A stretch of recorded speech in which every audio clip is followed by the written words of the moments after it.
Subscribe करें हमारे YouTube channel साधना gold को और पाएं वीडियोस सबसे पहले।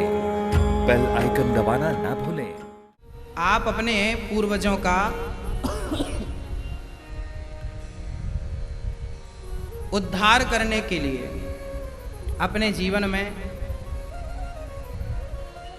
एक दीपक, अभी ये पितृपक्ष चल रहा है, आज से स्टार्ट हुआ। आप कुछ मत करिए तो कम से कम अपने पूर्वजों के नाम का एक दिया जरूर घर पे जलाइए। आप और अधिक कुछ नहीं कर सकते तो कम से कम एक रोटी आप आसपास कौवे को देखिए और कौवा को एक रोटी जरूर खिलाइए अपने पूर्वजों के नाम से। ये पितृपक्ष का जो महीना है, ये 15 दिन साल में एक बार परमात्मा ने केवल आपके और हमारे पूर्वजों के लिए बनाया है। इस पितृपक्ष में कौओं को खिलाने की बड़ी महिमा है। इस पितृपक्ष में अन्नदान की बड़ी महिमा है। इस पितृपक्ष में कुत्ते को रोटी खिलाने की बड़ी महिमा है। इस पितृपक्ष में गौ माता को सहलाने की, उसके गले पे हाथ फेर के उसे हरा चारा, उसे रोटी, उसे खीर खिलाने की बड़ी महिमा है। इस पितृपक्ष में ब्राह्मणों को भोजन कराने की अद्भुत महिमा है। आपके पूर्वजों की जब भी तिथि आवे, दीपक तो आज से जलाइएगा। और जब तिथि आए आपकी पूर्वजों की, आपके दादा की, परदादा की, पिताजी की, माताजी की, जब भी तिथि आवे उस दिन ब्राह्मणों को भोजन कराइए। हाँ, और ब्राह्मणों को इतना भोजन कराइए कि पत्तल में कुछ बच जाए, चाट कर ना खा जाए, सारा कुछ बच जाए। और जो बच जाए उसे आप कहते हैं पितृपक्ष में ब्राह्मण जो खाता है, उसके खाने के बाद जो बचता है उसे यदि कौवा खा ले तो वो सीधा पितरों तक पहुंचता है, सीधा मिलता है। इस पितृपक्ष की बड़ी महिमा है। अब कुछ लोग जो साइंस वाले स्टूडेंट हैं वो बिलीव नहीं करते, महाराज जी हम यहाँ ब्राह्मणों को खिलाएंगे, वहाँ पितरों को कैसे मिल जाएगा। कहते हैं पितृपक्ष में हमारे पूर्वज कौवा बनकर ही वो अन्न ग्रहण करते हैं, कौवा बनकर ग्रहण करते हैं।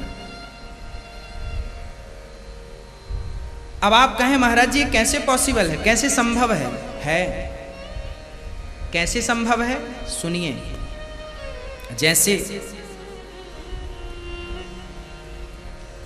आप किसी को भी 1000 रुपये भेजना चाहते हैं, आपका अपना कोई अमेरिका में है, जापान में है या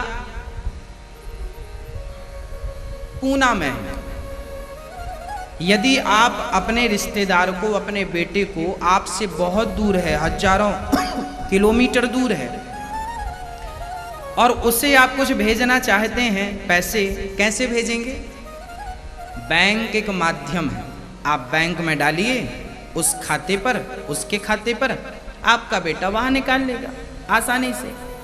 जैसे बैंक एक माध्यम है पैसा ट्रांसफर करने का, उसी प्रकार परमात्मा ने ब्राह्मणों को, गौ माता को एक माध्यम बनाया है कि आप इन्हें खिला दीजिए, दीन दुखियों को खिला दीजिए, आपके पूर्वजों तक भगवान ट्रांसफर कर देंगे।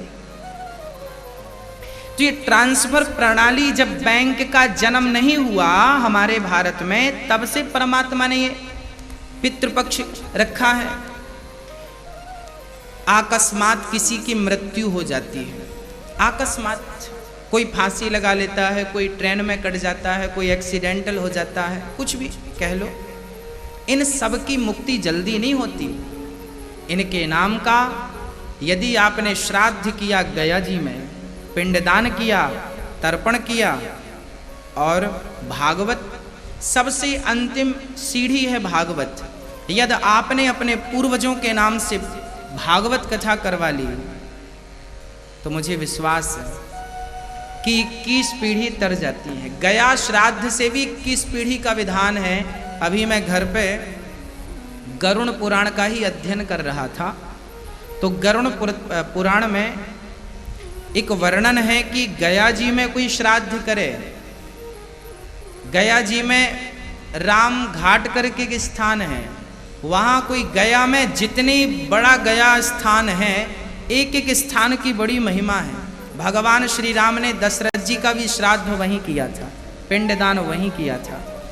हमें भी अपने जीवन में एक बार कम से कम गया जी जाकर अपने पूर्वजों को जरूर तर्पण करना चाहिए, पिंडदान देना चाहिए, उन्हें भगवान के चरणों में समर्पित करना चाहिए। यदि वो कहीं फंसे होंगे, यत्र तत्र उनका मोक्ष हो जाएगा, सद्गति हो जाएगी। आप अभी लॉकडाउन में शायद गया जी ना जा पाए, कोई बात नहीं। आप लॉकडाउन में भागवत भी ना करा पाए, कोई बात नहीं, कोई बात नहीं। आप अपने घर पे ही एक दीपक जला दीजिए, अपने पूर्वजों का स्थान दक्षिण दिशा में मानकर दीपक जला दीजिए, और हाथ में कुशा, कुशा जानते हैं, कुशा ना हो तो दूरवा हाथ में लेकर, आपको मंत्र कुछ याद है नहीं, आप हाथ में दूबा लीजिए और सुबह सुबह स्नान करके, और पितरों के नाम से जो घर के बच्चे हैं, पुरुष गण, वो लोग जल दे दें। जल ऐसे कुशा हाथ में लेकर जल डालते जाएं और पूर्वजों का चिंतन करते जाएं, उनका आवाहन, जल लीजिए, जल लीजिए। श्रीमन्नारायणाय नमः, श्रीमन्नारायणाय नमः, श्रीमन्नारायण नारायण कह के आप पूर्वजों के नाम से जल दे सकते हैं, पिंडदान कर सकते हैं। नाम भगवान का लीजिए, श्रीमन्नारायण, नारायणाय नमः, नारायणाय नमः, नारायणाय नमः। इस नारायणाय नमः से आप अपने पूर्वजों को जल भी दे सकते हैं, इस नारायणाय नमः से आप पिंडदान भी कर सकते हैं। मतलब ये वो मंत्र है, हर जगह यूज होता है, सब जगह काम करता है, और काम करता है पूरा। तो बहुत सारा विधान है, पर सबकी अपनी अपनी श्रद्धाएं हैं, भक्ति है।